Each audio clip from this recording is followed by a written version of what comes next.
Kia tu pato, moko punama. Nā kahi koe koutou i te huarahi.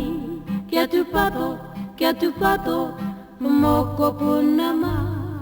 Kei takahi tia koe e te wakae.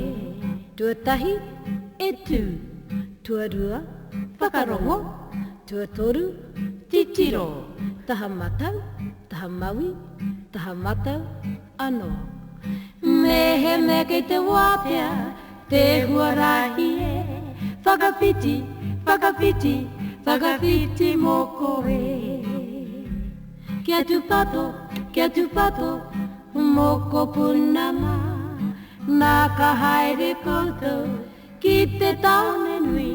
Kia tu pato, moko punama.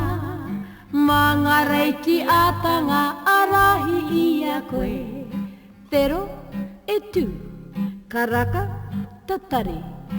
Haere ko te kōrero o ka kariki e.